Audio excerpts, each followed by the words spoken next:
Hi, I'm Kristen, and thank you for joining me today because it is my birthday. And I wanted to touch on my birthday and what I've really been looking forward to this year because I had a death age premonition a few years ago.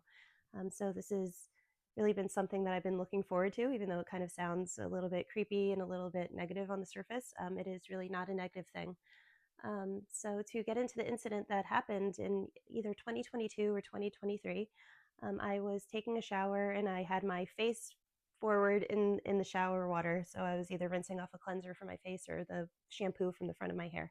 And so while I had my face completely drenched in water, I heard a man's voice kind of break into my mind, and he said, "You will die at 41." And I kind of thought, like, I don't know what that means. And that sounds really ominous and a little bit scary. And so that for a little while after it happened, I was a little bit concerned about like what is going to happen to me, what horrific thing is going to occur in my life. But in 2024, I met an experiencer friend, and I had mentioned that I had this premonition, and he said, "Oh, don't worry about that. When people have death age premonitions, it typically means that there's going to be a major change that's happening in that year of their life. It doesn't literally mean death." And so, going from that kind of viewpoint that death does not mean death, it is a symbolic message, I started to think a little bit more about symbolic death and the idea of death within tarot.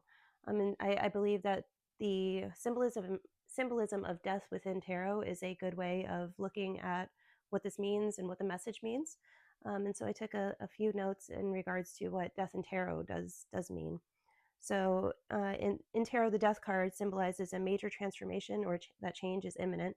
In terms of providing advice and direction, it calls for someone to let go of aspects of their past and to move towards something new that's beneficial and positive. So there is value in the death of something that has been wrong for you.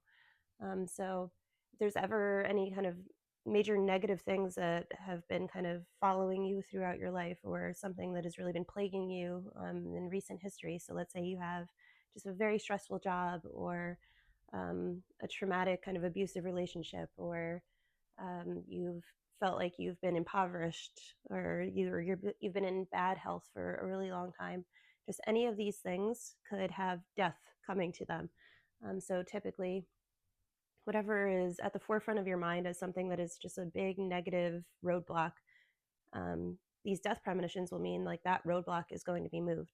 So when I was speaking to my friend, he mentioned that he had another experiencer friend who was in a traumatic type of marriage. And so she had a death premonition as well. And she heard, like, at this age, you will die. And when that time came around, I guess there was a big blow up fight with her husband. And she ended up quickly proceeding into getting a divorce. And then from that point forward, her life was substantially better, much more stable, much more peaceful. Um, and so the way that I've always looked at this for the past few years since hearing about that is that like whatever it is that's going to be happening when I turn 41 is going to be something wonderful and beautiful and great. And whatever the muck within my life really is, it is going to kind of get pushed down, pushed aside, and make way for something wonderful. So in my own life, I do manifestation, and so I follow the teachings of Neville Goddard and not Joseph Campbell, excuse me, Joseph Murphy, and they are all about kind of setting your mind on positive intention and believing that you're living in the end state of having whatever it is that you'd like. Um, so funny enough, I have been trying to really focus on lottery for years, and at one point I did win the lottery, but it was a smaller amount, and it helped put a wood stove into my home. Um, and so as far as like winning like a larger amount of money or having something like really miraculous or like a great, wonderful career opportunity or something come into my life, I have been framing the death year of 41 as the year that this massive change would come in with either wealth just to bring more stability to my life and my family's life, or again, like a really beneficial career, something that I'm really passionate about. And so money and career have always been a problem in my life. I graduated from college with an English and an art degree, and my passion has just been reading and making art and paranormal. And I never had the opportunity to work in any of these types of fields or work on those types of things. I spent many years working in finance, so I've really been excited for me dying at 41 to come along, because I've just always seen it the past few years as something great that will be happening. Um, so I do also want to kind of follow up this whole idea with the concept of discernment as well. So a few days ago, I did put out a video about true premonitions being followed up by wrongful, deceitful premonitions. And so there is a possibility that a message like this, which is a type of prophecy, could be completely false. And so I am looking at this from like kind of a false perspective as far as how literal the message really is. So, do I believe that I'm going to die this year and possibly have a near death experience and then come back? Like, no, I do not expect that for myself. But there might be other experiencers that get this type of message of you will die this year or you will die at this age, and they'll get very afraid and they'll think that they're literally going to die and their soul is going to come out of their body. And I just want to make this really clear that there should be a measure of discernment in thinking about, well, when messages are given that are not literal, what could they mean? And there are so many messages that non human intelligence will give that are symbolic in nature and strange, weird, and that you have to kind of sit with. And in many cases, have hindsight to look back on and say, like, oh, this is what they meant. And now I understand. Um, but I do want to kind of put out that message that if you've had this happen, or if you do end up having this happen to you in the future and you get this type of message, like, don't be afraid. There is a very good chance that the death that is prophesied,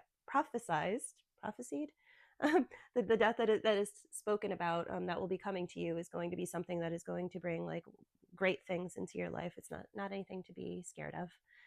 Um, so with that being said, I'm very happy to be 41 now, and every day I'm going to be looking forward to, like, when is this big change happening? When is this wonderful thing going to be entering into my life? And from here on out, I'm just thinking it can be any day now. And even if this message that I received from this voice ended up, I suppose, not being true or not written in stone, and there wasn't an actual concept on their end that something would actually be happening, my mindset of now having heard that and believing that something will happen this year, that actually works as law of attraction. It works as manifestation, that now I am 100% in. I'm thinking that something wonderful is going to happen to me, and every day I'm kind of magnetizing in and drawing in something wonderful for my life. So that's another way that you can kind of interpret these types of messages, is that it helps you with your own mindset and helps you bring more positivity into your life, and that really does bring like almost like a snowball effect into your life, where these great things do occur. Um, so yeah, I hope that those of you out there who have received messages that are a little strange or creepy or odd, that you have the capability of looking at them from this higher perspective and thinking, well, how can I see this message in a positive light instead of a negative one? So thank you so much for listening today, and I'll see you in the next one. Bye bye.